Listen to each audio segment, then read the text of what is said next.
Many people believe that there has been a wave of individuals being born in order to change the old iron and industrial way of life to more enlightened and spiritual. You've probably heard about indigo children and lightworkers across the internet. Lightworkers are just a consequence of the ways the modern world have brought to the human psyche. Let me explain. A lightworker is a person who can sense that there's a lot of healing to be done on a large scale to the world. The modern ways of life are disharmonious and harmful to ourselves and nature, which we are all a part of. This results in subconscious awareness that something needs to be done, especially in people who are born into the modern society. Newer generations are unbound from the chains people who were constructing the modern society have been imprisoned with. The chains I am referring to are actually their investment of energy, their mindset and character developed in a different era, with far less available information. These new generations can clearly see the bigger picture and what doesn't work. That's why they have a heightened sense to fix the world. Just like there are popular terms in the science community addressing these new generations as Generation X, Generation Y and Generation Z, there are terms in the spiritual movement addressing these generations as indigo children, crystal children and rainbow children. What kind of lightworker are you? Check what kind of lightworker you are. What aspect has most traits that describe you? Indigo children. Born between the 1960s and the 1990s. Rebellious and warrior in spirit. Despises the system. Loves to isolate. Fond to addictions. Stubborn. Crystal children. Born between 1980s and 2000s. Strong and pure-hearted. Highly developed imagination and creativity. Extremely empathetic and emotional. Passionate about supernatural phenomena and superheroes. Easygoing. Rainbow children. Born after the new millennium. Positive and happy. Technologically advanced and easy in understanding new gadgets. Loving and hard to contain. Loves animals, nature and possibly vegan. Free. This is what these labels mean. Indigo children were born between the 1960s and the 1990s, and are really similar to the baby boomers of the Generation X. They are rebellious and unable to conform to dysfunctional situations at home, work, or school. They are warriors in spirit. They want to rage against the corrupted system that governs society, and this trait projected itself into the art, the music, the movies, the movements and the lifestyle of their youth. They experimented with psychedelic substances, they forced their mind to be opened. All of this resulted in creation of new businesses and inventions that changed the future forever, like the internet. Crystal children are most likely to be the children of people from Generation X. They are born around 1990s and 2000s, slightly differing from Generation Y, which addresses people born between 1980s and 2000s. However, the characteristics of crystal children and Generation Y individuals are almost exactly the same.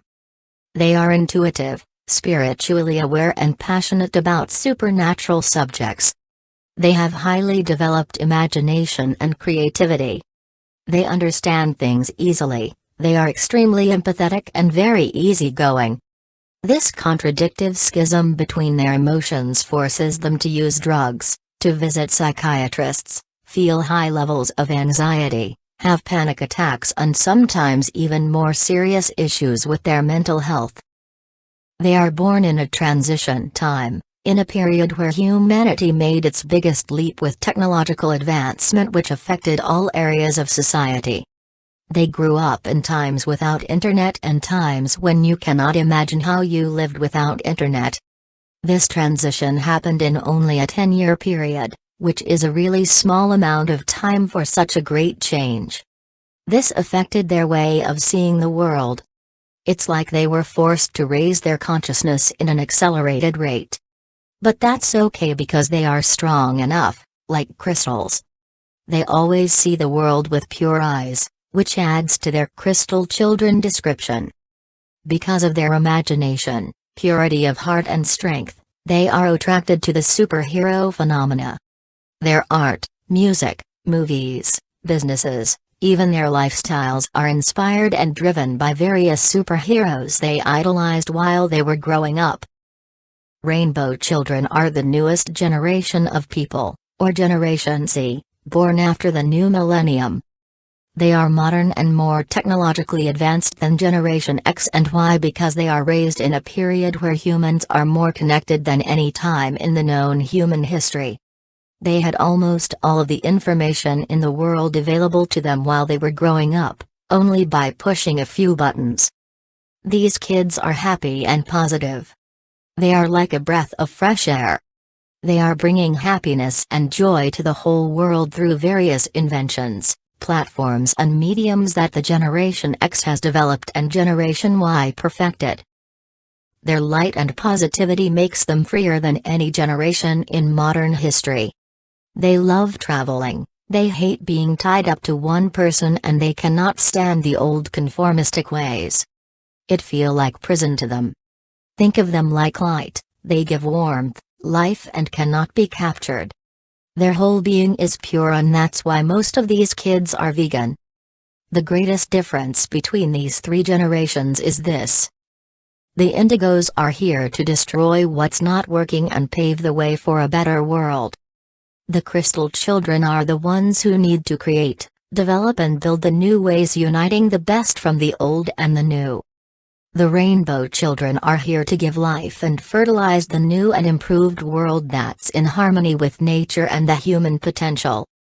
All of these three spiritual archetypes need to work together so there will be a real change to the way humanity further develops. However, it doesn't mean that if you are an Indigo you cannot be a Crystal or Rainbow child. You can evolve through all of these three archetypes depending on your environment, understanding and purpose. And a lot of people do. These are simply three different aspects of one larger program called being a light worker, which works to heal the world. Here is how we are all a part of this spiritual revolution. This spiritual revolution is a consequence of the collective human psyche. To understand this, you must understand how we are all connected. You must grasp the fact that everything connects to everything else, even our thoughts. Emil Durkheim first introduced the collective conscious back in 1893 and described as the set of shared beliefs, ideas, and moral attitudes which operate as a unifying force within society. However, just like our collective conscious, Carl Jung called the phenomena collective unconscious, which is the subconscious mind shared by all of humanity. This is how we are all connected.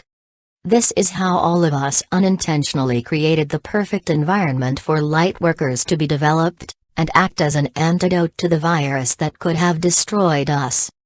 Maybe that was the defensive mechanism of our collective subconsciousness, or a higher plan of our collective psyche to help us thrive together as a species.